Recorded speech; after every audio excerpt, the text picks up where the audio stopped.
Jadi zaman itu tidak sekedar hanya susah kemudian selesai atau hanya seneng kemudian selesai, tapi yo ganti-ganti. Yang sedang sedih ndak usah putus asa, zaman pasti ganti dan berubah. Yang sedang sukses, sedang menang, jangan jumawa karena zaman juga pasti akan berubah. Hidup kita kadang di atas, kadang di bawah.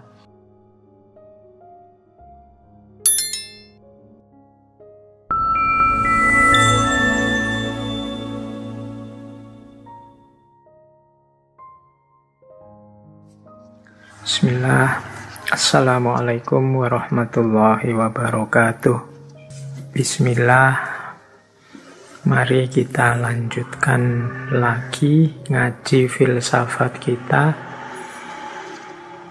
Malam hari ini kita ada di sesi yang baru. Kita lihat lagi, kalau ini yang saya sebut tadi mikro ya. Mikro itu yang untuk skala kecil, jagat cilik kehidupan kita. Sekarang kita lihat ke jagat yang besar, jagat yang makro. Seperti apakah cokro manggilingan bekerja?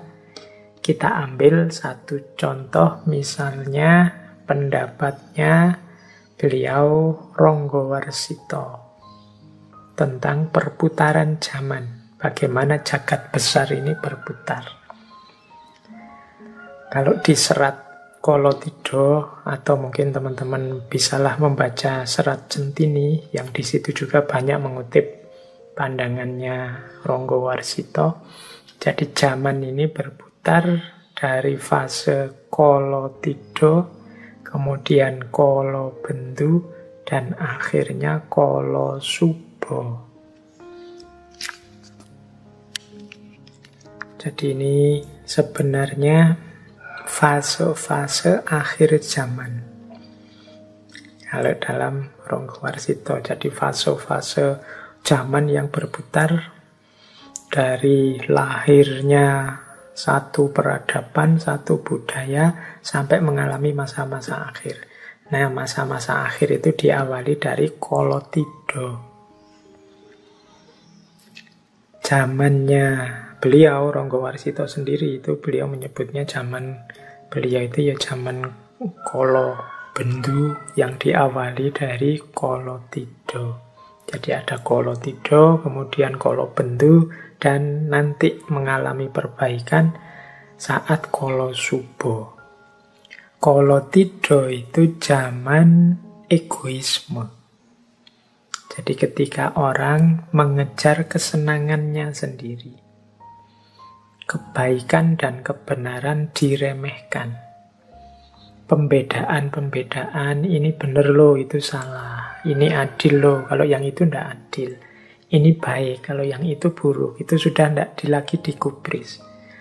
Semua orang mengedepankan kepentingannya sendiri. Nah, ini zaman Kolothido. Zaman Kolothido ini muncul biasanya setelah orang mengalami stabilitas, mengalami kemapanan, kemudian muncul egoisme-egoisme. Ingin enaknya sendiri, ingin menang terus, ingin senang terus. Berbeda dengan era sebelumnya. Biasanya era-era sebelumnya ini kan era membangun, era membentuk, era era menata dan lain sebagainya. Nah, biasanya kalau sudah mulai makmur, mulai sukses, mulai juga egoisme. Mulai juga orang merasa, ya sudah, ini sudah enak, sudah benar. Terus masing-masing ingin senangnya sendiri. Akal sehat diremehkan, menganggap dirinya selalu benar. Ini awal-awal kerusakan, namanya Kolothido. Kalau Kolothido semakin parah, akan muncul Kolobendu. Kolobendu ini semacam puncaknya Kolothido. Ini yang disebut zaman Edan oleh Ronggowarsito.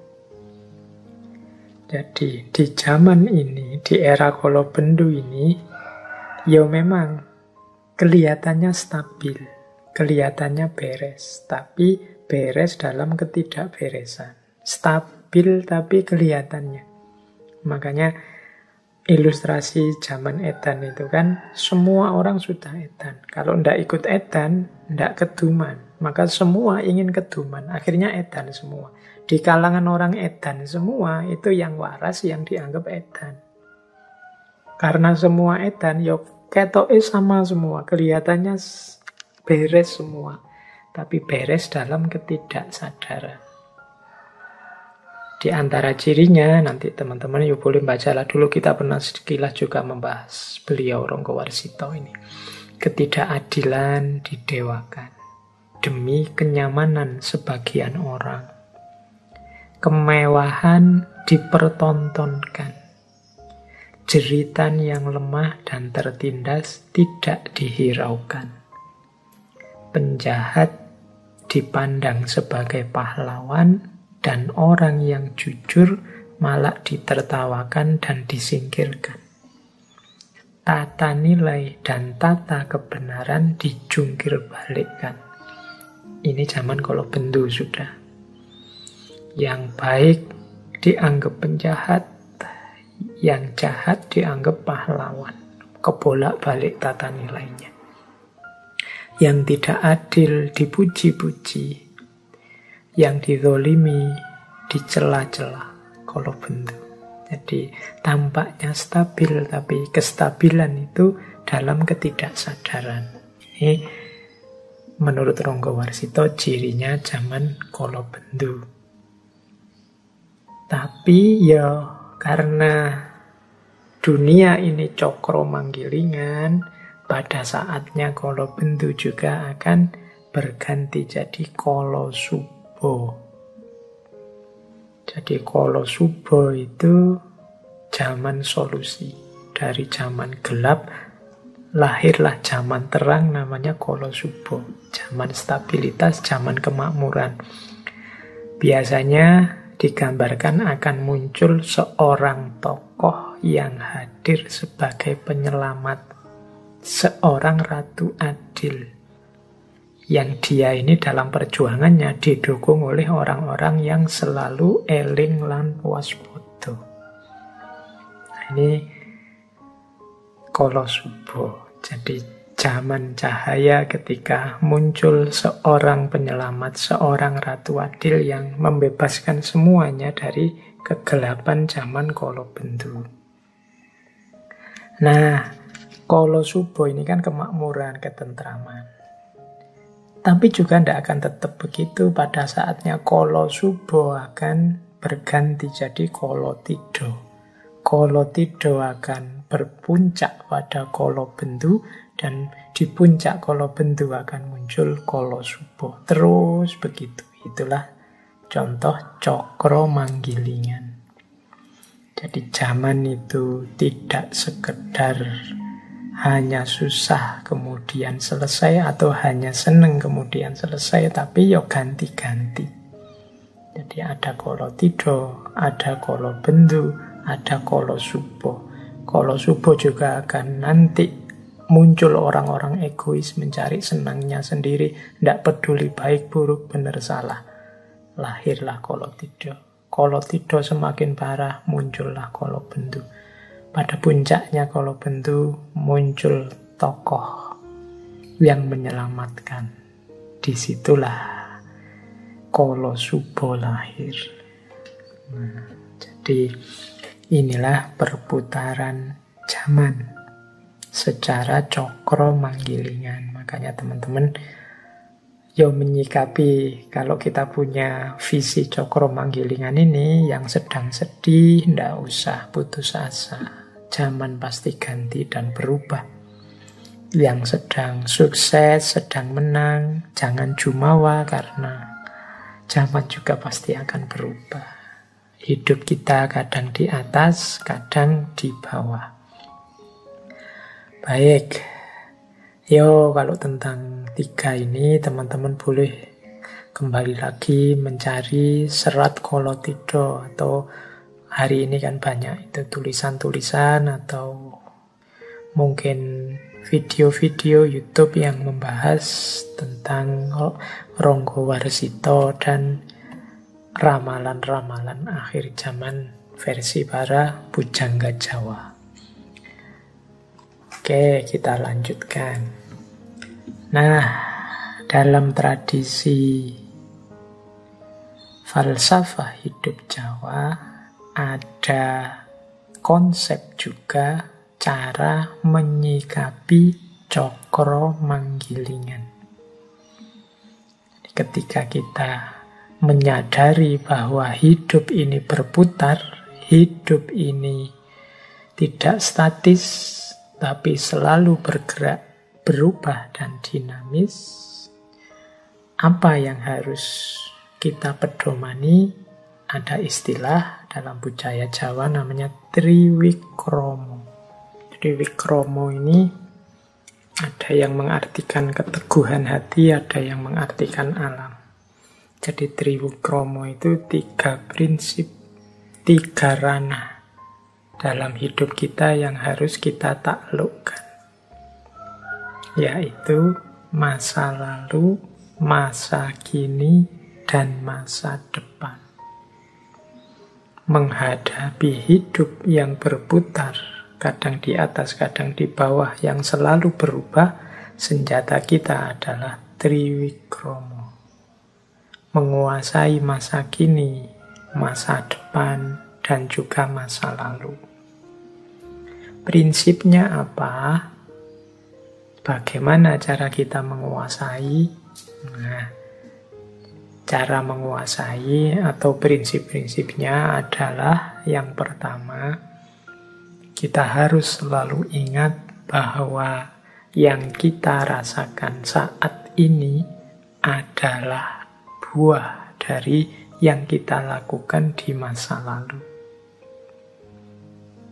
Berarti apa? Kita harus mengambil pelajaran dari masa lalu sehingga kita nanti di masa depan bisa mengalami hal yang lebih baik daripada yang sekarang kita alami.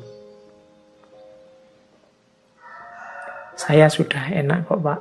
Masa lalu saya tertib sehingga sekarang saya bahagia. Ya, maka belajarlah dari masa lalumu sehingga engkau bisa di masa depan bahagia terus atau syukur-syukur bisa semakin bahagia. Saya di masa lalu kemarin masih ada keliru-kelirunya, Pak. Ya, berarti buahnya keliru-keliru itu kan engkau rasakan sekarang.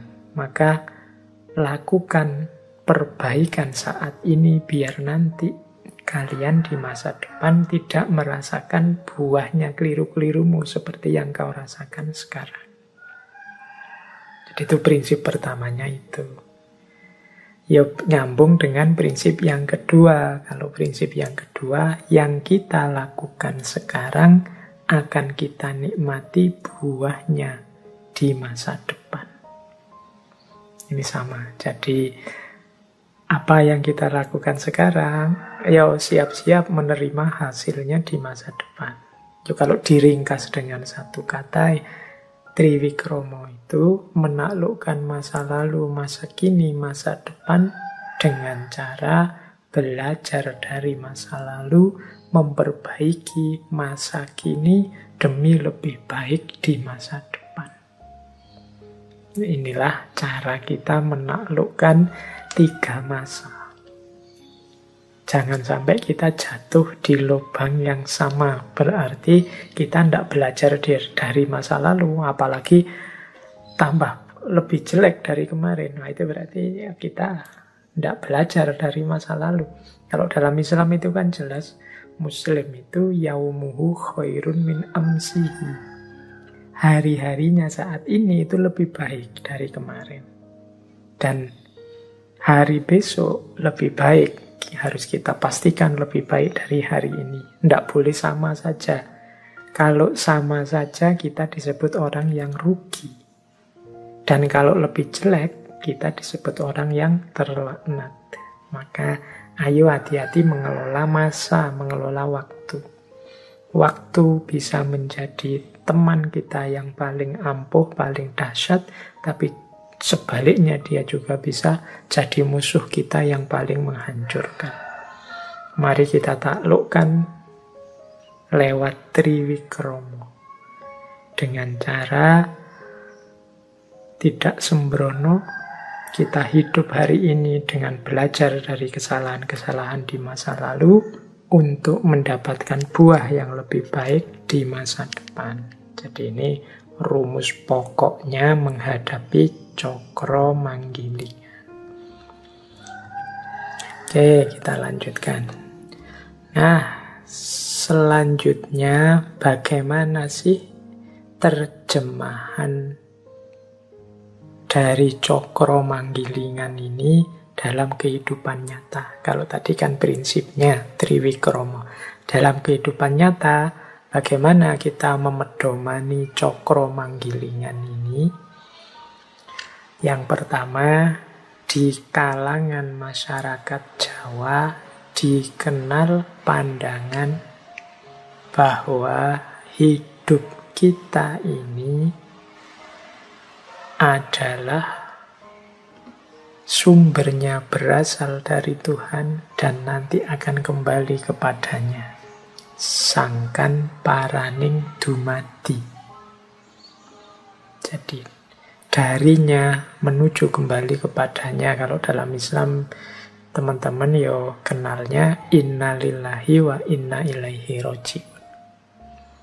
Jadi memedomani cokro manggilingan itu kita harus selalu sadar ilaihi roji'un. Ini di sesi muhasabah kemarin saya sudah jelaskan panjang lebar. Jadi kehidupan kita ini tidak selamanya. Kita akan berputar lagi kembali pada Allah. Jadi kita ini berasal dari Allah, nanti kembali lagi kepada Allah. Itu kalau dalam budaya Jawa dikenal konsep sangkan paraning dumadi. Hidup ini, kalau menurut Sunan Kalijogo kan diibaratkan seperti orang ke pasar. Kalau kita ke pasar itu ya berangkat ke pasar pagi-pagi, kan nanti sebentar kemudian kan kita pulang lagi. Kalau sudah mendapat apa yang kita butuhkan. Jadi dari rumah menuju pasar dan nanti balik lagi ke rumah. Dari Allah, kemudian kita hidup di dunia, nanti kembali lagi kepada Allah. Dan itu tidak lama. Di Jawa dikenal ungkapan hidup itu urip iku prasasat koyok wong mampir ngombe. Hidup itu seperti orang yang mampir sebentar untuk minum. Jadi pastinya dia jangkanya sangat pendek dibandingkan alam yang lain. Tadi ada alam wusono tadi. Oleh karena itu, karena hidup ini hanya pendek sebentar, kita harus hati-hati. Jangan sampai kehabisan waktu. Kalau tadi misalnya analoginya hidup itu untuk mampir ngombe, cepet-cepet ngombe. Kalau analoginya untuk belanja di pasar, segera kita beli kebutuhan kita untuk yang kita butuhkan di rumah. Jangan sampai waktu kita habis, kita belum sempat minum. Transit sebentar di dunia, lupa yang kita butuhkan apa. Jadi itulah sangkan paraning dumadi. Kita ini berproses dari Allah menuju Allah lagi, dari Tuhan kembali kepadanya. Dulu zaman saya naik bis antar kota, itu kan sering ada fase transitnya. Di situ orang ke toilet, kemudian makan. Nah, itu saya membayangkan seperti ke pasar tadi, hidup di dunia ini seperti orang transit saat kita melakukan perjalanan panjang. Di situ cepet-cepet ke toilet, cepet-cepet minum, kalau butuh makan cepet-cepet makan. Setelah itu balik lagi ke bis, melakukan perjalanan ke tujuan yang memang kita tuju. Kayak kalau sekarang lewat tol, berarti hidup di dunia ini seperti mampir sebentar di rest area. Segera kita penuhi kebutuhan kita dan berjalan kembali. Jangan sampai kita melalaikan kebutuhan kita, kemudian waktunya habis, keperluan perjalanan kita tidak terpenuhi. Apalagi terus lupa kalau kita harus melanjutkan perjalanan. Asik di rest area saja, tidak keluar-keluar dari situ. Nah, ingat-ingatlah hidup ini sangkan paraning dumadi. Jadi dari Allah kembali ke Allah. Putarannya pasti nanti ke situ. Berarti apa? Ayo siap-siap.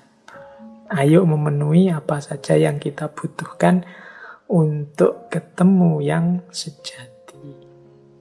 Ini pedoman pertama. Manifestasi dari Cokro Manggilingan yang sifatnya ketuhanan. Sekarang kita lihat yang sifatnya alam semesta, sifatnya kosmologis. Kalau berhadapan dengan Tuhan, kita dituntut untuk mewujudkan kesadaran sangkan paraning dumadi. Berhadapan dengan alam semesta, kita dituntut untuk memayu hayuning bawono. Memayu hayuning bawono ini kalau diterjemah secara letterlek, memperindah keindahan dunia. Dunia ini apa adanya sudah indah. Kehadiran kita di muka bumi semoga menambah indah. Memberi arti dalam hidup. Nah, itu memayu hayuning bawono. Jadi berhadapan dengan alam, jangan kita justru jadi variabel perusaknya. Tapi sebaliknya kita menjadi unsur yang memperindah. Ketika kita hadir, alam yang semula indah jadi tambah indah. Itu memayu hayuning bawono. Alam yang kelihatannya biasa-biasa saja ketika kita hadir jadi luar biasa. Nah, itu kemampuan kita memayu hayuning bawono. Bawono itu dunia dan segala isinya. Caranya bagaimana? Ya memayu hayuning bawono itu caranya dua. Menanamkan kebaikan, dan yang kedua mengendalikan diri agar tidak melakukan kerusakan, mengendapkan nafsu agar lebih terkendali. Ini jadi caranya dua, ada cara yang pasif, ada cara yang aktif. Cara yang pasif itu mengendalikan diri untuk tidak merusak. Cara yang aktif itu mewarnai dunia ini, mewarnai bumi ini dengan kebenaran-kebenaran, kebaikan-kebaikan, keindahan-keindahan yang bisa kita wujudkan. Itulah memayu hayuning bawono. Memperindah keindahan dunia. Ya tentu saja untuk memayu hayuning bawono, untuk sangkan paraning dumadi, kita butuh ilmunya. Jadi ilmu ini nanti vital. Jangan sampai saya itu ndak ndak ingin menghancurkan dunia ini. Malah yang saya lakukan itu memperbaiki. Tapi ketika ilmunya kurang, jangan-jangan yang kita sebut memperbaiki itu malah merusak. Kehadiran kita jadi variabel, jadi unsur yang justru mengacaukan dunia. Nah, ini orientasi yang kedua sebagai manifestasi dari Cokro Manggilingan adalah memayu hayuning bawono.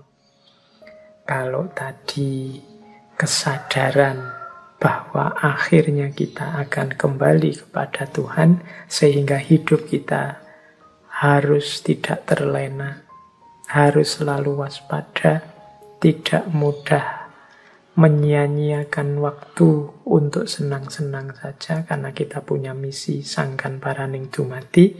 Yang kedua ini memayu hayuning bawono. Kehadiran kita yang sebentar, usia manusia itu kan tidak panjang. Sepanjang-panjang usia kita paling berapa sih? Itu kan berarti sebentar. Kehadiran kita yang sebentar ini semoga menambah indahnya dunia yang sudah indah. Ini memayu hayuning bawana. Oke. Baik, yo ini kalau mau kita tambah penjelasannya, ini bisa berhubungan dengan etika, bisa berhubungan dengan teologi, bisa berhubungan dengan ekologi tentang lingkungan, bisa juga berhubungan dengan antropologi, sosiologi, dan lain sebagainya, bahkan mungkin juga politik. Bagaimana kita mengembangkan sistem politik, kehidupan politik yang memayu hayuning bawana.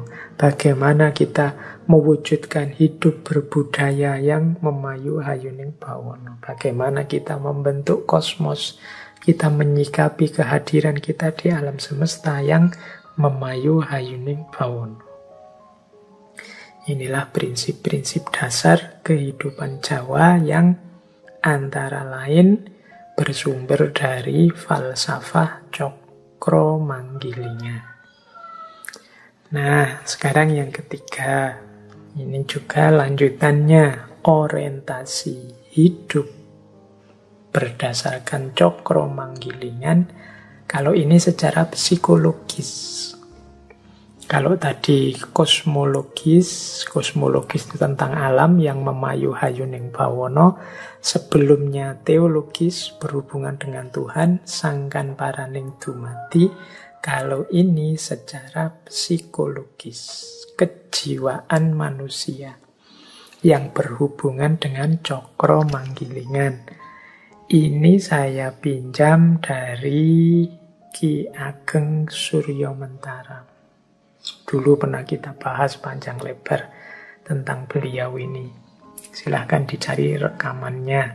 Ini saya ngomong ringkas saja dari berbagai teori yang beliau sampaikan. Jadi di antara pola Cokro-Manggilingan dalam hidup mikro psikologis kita, itu adalah kita harusnya sadar bahwa senang dan susah itu sementara. Teman-teman yang mengkaji Ki Ageng Suryomentara mungkin masih ingat istilah mulur dan mungkret. Jadi menurut Ki Ageng Suryomentara, rasa hidup manusia sedunia ini sama saja. Yakni pasti sebentar senang, sebentar susah. Sebentar senang, sebentar susah. Tidak ada orang itu yang senang terus dari lahir sampai mati, tidak mungkin. Orang kok sedih terus, tidak ada senangnya sama sekali, tidak mungkin. Kecuali orang yang tidak mau bersyukur. Jadi selalu hidup itu naik turun, naik turun. Sekalipun orang kaya, miskin, raja, kuli, wali, bajingan, itu paling banyak saya terjemahkan langsung dari bukunya beliau. Rasa hidupnya sama saja, yaitu sebentar senang, sebentar susah. Yang sama adalah rasanya senang susah, lama, cepat, berat, ringan, ini sama.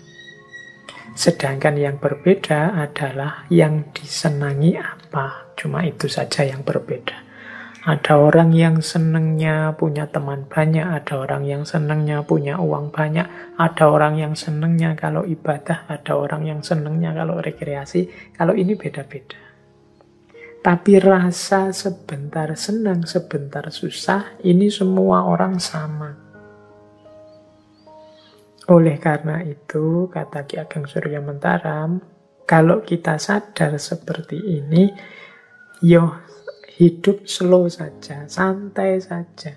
Kita bebas dari iri, dari sombong, dari hasud, dari kebencian pada siapapun. Wong kita ini manusia sama saja. Engkau iri apa sih pada saudaramu? Mungkin saudaramu juga iri hal tertentu padamu. Kita hidup ini sama saja, masing-masing ada kelebihan, ada kekurangannya. Ada fase pasang, ada fase surutnya.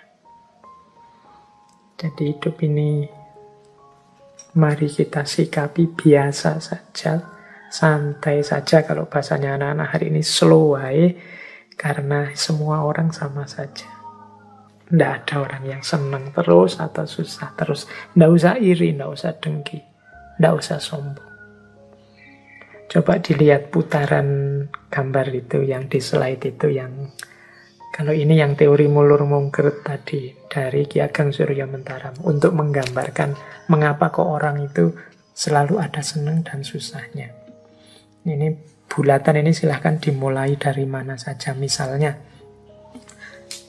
hidup ini kita awali, kita punya cita-cita, kemudian cita-cita kita tercapai, akhirnya kan kita senang. Cita-cita tercapai, kita senang. Jangan lupa, ketika orang cita-cita A tercapai, biasanya dia tidak berhenti. Dia masih punya cita-cita lanjutannya. Misalnya, Pak, saya ingin lulus tercepat, terbaik. Misalnya. Tercapai, kan kita senang. Tapi kan itu belum titik. Setelah itu kan, karena saya lulus tercepat, terbaik, Pak, saya ingin dapat pekerjaan yang memadai, Pak. Nah, itu kan mulur lagi keinginannya. Yang tadinya seneng, sekarang mulai mulur. Ketika mulur mungkin tidak tercapai. Jadi senengnya terbatas. Sekarang ada keinginan baru. Ketika mulur ini kan mulai sedih lagi. Apalagi kalau tidak tercapai. Tidak tercapai dia jadi sedih. Ketika keinginan tidak tercapai dia sedih. Sedih itu akhirnya apa? Mungkret. Mungkret itu yang tadi standarnya 100 sekarang diturunkan jadi 50. Misalnya tadi cita-citanya pingin dapat pekerjaan yang memadai, nggak dapat-dapat, akhirnya sedih. Akhirnya kan keinginannya berkurang, itu namanya mungkret.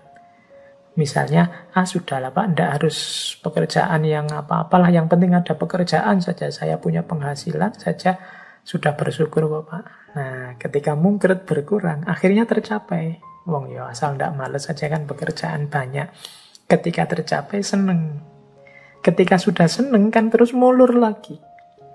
Masa sih aku cuma hanya ini pekerjaanku.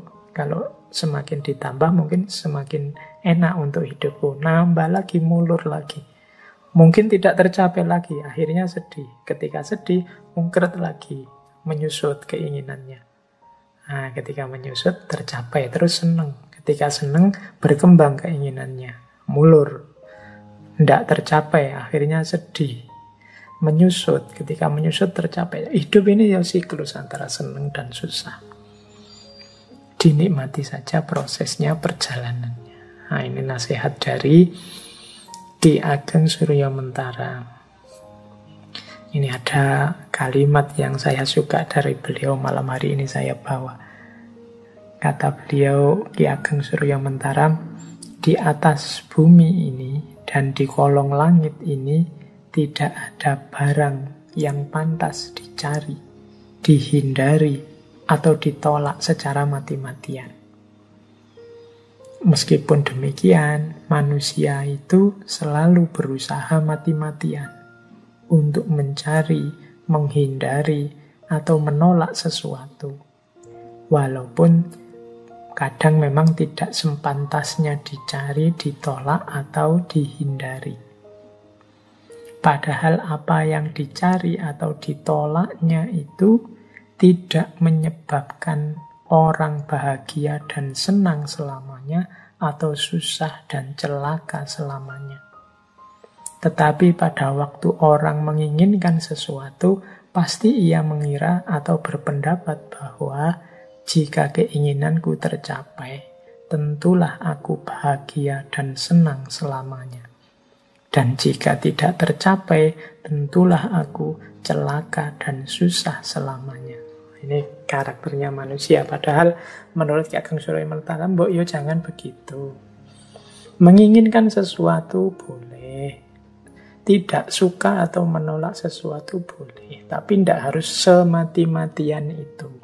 Seolah-olah kalau gagal memperoleh yang diinginkan atau menolak yang tidak disukai, terus hidupmu hancur. Atau kalau memperoleh yang kamu inginkan dan menyingkirkan yang kamu tidak sukai, terus hidupmu bahagia terus gitu. Tidak begitu.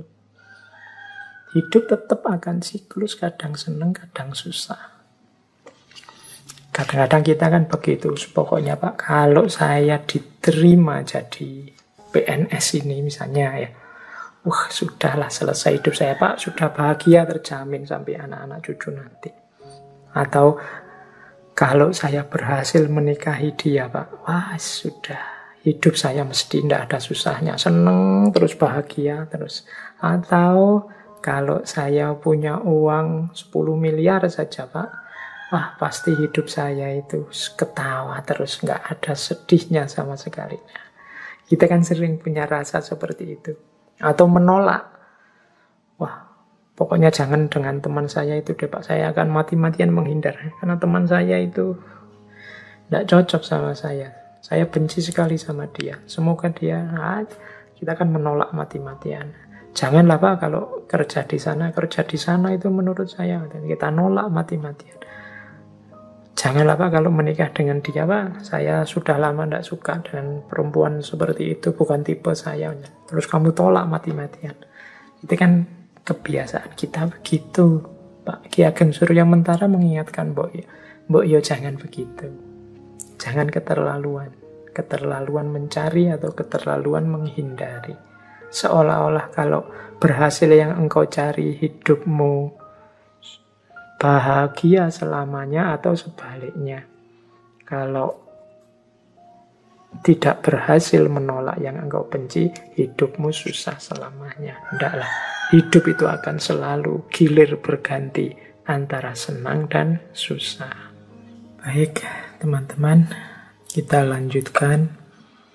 Kalau tadi sudah kita bahas tentang orientasi hidup masyarakat Jawa dengan memedomani cokro manggilingan, sekarang kita lanjutkan prinsip-prinsip hidup, sikap-sikap konkret ideal masyarakat Jawa sesuai dengan falsafah cokro manggilingan ini. Jadi ini, setelah ini kita lihat prinsip-prinsip apa saja, kebijaksanaan hidup seperti apa saja yang dikembangkan oleh masyarakat Jawa. Ya tentunya secara ideal. Secara ideal itu maksudnya yang diinginkan oleh masyarakat Jawa itu seperti ini. Bahwa dalam perwujudannya, manifestasinya hari ini, falsafah-falsafah, prinsip-prinsip kebijaksanaan yang rasanya luar biasa ini perlahan-lahan mulai terkikis. Ya tanggung jawab kita semua untuk melestarikan, mempertahankan, mengkontekstualkannya kembali dengan kehidupan kita di masa kini.